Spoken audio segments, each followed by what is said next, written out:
Good evening, dear television watchers. Today is Urbanization, Tourism and Transport Day and the 10th day at COP29. First of all, let's emphasize that the transport sector accounts for 20% of global emissions. 3 out of 10 of this is accounted for by automobile transport. Of course, this causes big problems, but how can we transport for billions of people in a way that is inclusive and sustainable? Transport as a whole should be given a new format. For this, first of all, it's necessary to make a revolution in public transport. Cities with efficient transit systems can carry many passengers than ever before while reducing emissions. We need to redesign our cities, and as schools, shops and workplaces became accessible, cars will become choices and rather than necessary. Success requires improved public transport and smarter urban planning and clean technology. Now let's take a glance at the impressions of the guests attending COP29 about today's topic.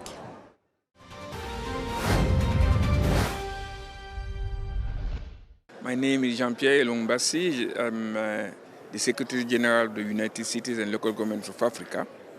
We represent all the 17,000 local governments on the continent, and through our membership, 400 million people.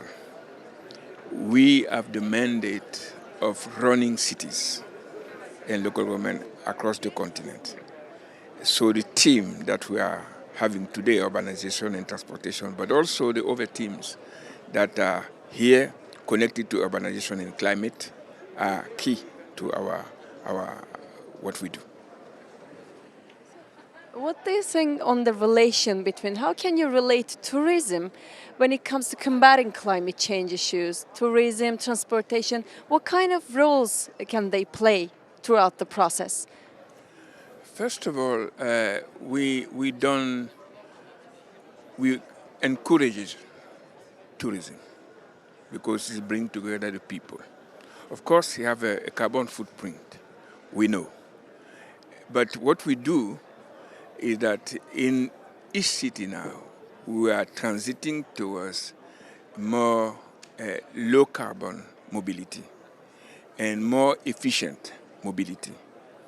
And we need that tourists have a behavior that is responsible compared to the climate action.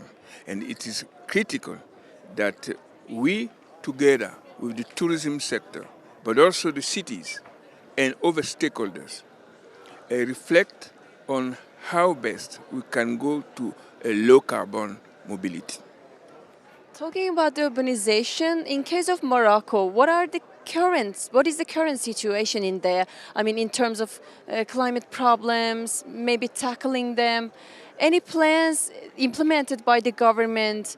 And let's talk about the case as Morocco. Let's choose Morocco as the case. Well, this is a country that I think has the best balance between in the energy system.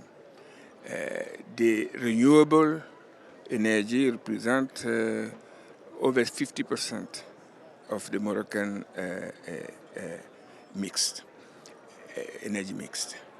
And Morocco has been very aggressive in tackling the issue of cities. And maybe it's one of the countries on the continent that have addressed very aggressively the issue of urbanization and tackling mobility and overseeing how the country can minimize the carbon footprint of mobility. I think it's a good example, and we think that it can be inspiring other countries on the continent. My name is Rodrigo Sluminski. I'm from Brazil. I'm way far from my country today, and we in the COPs. We keep up with the negotiations. We try to understand and to translate the negotiations into mostly to the private sector. I'm a partner of a law firm in Brazil, and I'm also board member of an organization in Brazil. It calls La Clima.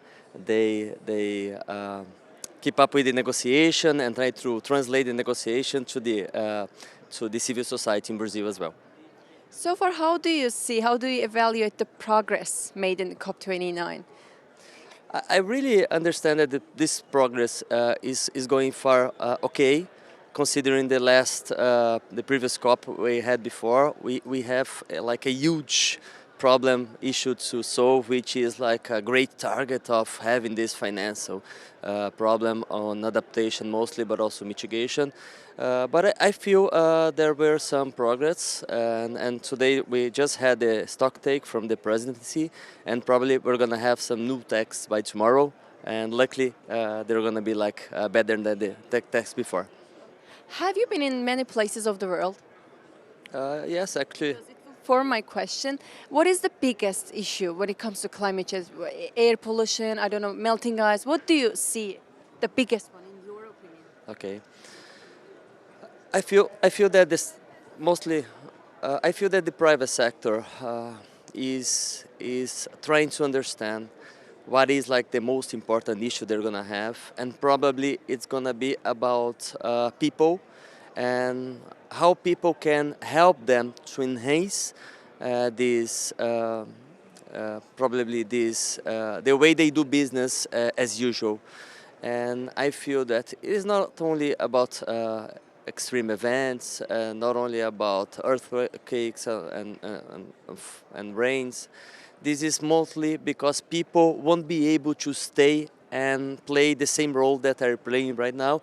And it is becoming more clear right now. And maybe companies are trying to understand within the climate agenda. I think this is like the most important issue. I feel it's going to be within the private sector. And of course, governments and subnational governments are looking after this. So you mean every kind of crisis, pollution is in our hands, in people's hands. And about next year's events in Brazil, we are waiting eagerly. So what can you say on this? First of all, COP29 must fulfill its obligations. So it is important that we here at COP29, we finished NCUKG and we finished Article 6 mostly. And to COP30, we look after the new NDCs from the parties. Brazil has already complied with its NDC, and to enhance much more ambition, look into the forest and biodiversity connection with the other Rio conventions. It's going to be like a great COP. 10 years after Paris Agreement, it's going to be very nice climate agenda to fulfill. How was your time in Azerbaijan, finally? I really think this is like a great city, and congratulations. I really like most of the people in Brazil do like the city of Baku, and for me I think it's like a great place to stay, and I'm staying up to Saturday. Maybe I try to see much more places. Wish your country an amazing hosting process. Thank you so much. We do appreciate. Thank you very much. Hi, my name is Zulkar and I'm 9 years old. I was born in 9 April and I am very interested in math and science. In COP29, I just want to came here many times. I came especially maybe 4 or 5 times. I participated in many events and in many pavilions, and also I really like this event. I'm really glad that we have in Azerbaijan COP29 this year. They chose Azerbaijan as their representative, and our representative, volunteers, and all the, I don't know, even the president and other, I don't know, the vice presidents. Also, I'm happy that they also participated in this event. I like the both of them. My dad is a party in the blue zone, and I heard many good things about it. And the green zone, I'm here myself. I saw many stuff. For example, I was in the youth today. There they were talking about the children's ideas till to 2050, what they think they will see the future for. and there was one girl. She was fighting for the rights of the kids, and they are fighting, like the kids are fighting for the climate, and they're trying for like fighting for rights too. And here we had some, like, how can I say, as a festival and something, even a lemon in a costume, and also other relatives came here. And many times I even visited Turkey and many parts, but my favorite was Turkey. Why? Because it has like a waterfall and many stuff.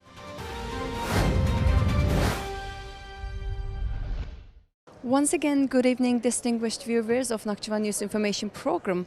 As you have already seen from the broadcast that we have provided, you have listened to the interviews, and we would love to once again mention that that today's theme is urbanization, transport and tourism. So the day, firstly, early in the morning started with the pay-up actions again, and all of the activists, or all of the action participants wanted to highlight on the huge need for the financial provision from developed nations to developing nations. So the day started with the action as always, and secondly, we would love to mention on the events that were in accordance with the tourism field. So firstly, starting with the UN Tourism. UN Tourism launched COP29 declaration on enhanced action in tourism. The declaration's main purpose was highlighting on the implementation of climate action within global tourism sector. So it was endorsed by over 50 countries, and it was mainly concentrating on sustainable tourism by reducing emissions. As you can see, the airplanes are the real examples. They are producing increased amount of emissions day by day. So another point was ecosystems protection, and also integrating tourism into national climate and environmental policy making process. Policy makers, they need to consider them in the documentation process. So that need and that suggestion was made according to the agenda of the declaration throughout the meeting. Another inclusion is that the inclusion of tourism in United Nations Climate Conference, Climate Change COP29's action agenda. It was for the first time that the tourism was so inclusive, and it was considered as a milestone, as if we consider that tourism has a great economic and also environmental impact. And another reminding is that happy news actually is that it's not a news, but it's a how to say, it's we are so proud to say that today, 20th of November 2024, marks World Children Day. So throughout all of the speeches that were conducted, children were at the central attention of the many people who conducted speech. As it is already known, human development is considered one of the greatest aspects, part of COP29, also overall COPs. And when we are talking about human development, we need to mention children and their huge role as future generations when it comes to cope with the climate change issues, tackle those issues, and etc. And also the educational aspects of them. We need to educate them more and more.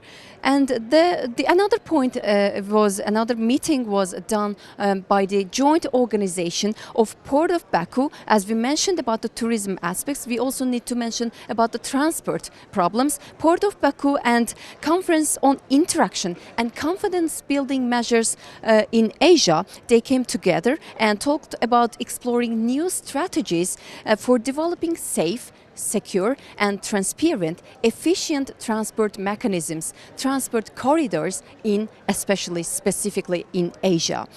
And last but not least, finally, we would, as a conclusion, we would like to mention on high-level roundtable on greening urban transport. It was mainly concentrating on creating a sustainable urban transport systems, and especially maybe renovating, reconstructing the infrastructure, which is a crucial part here.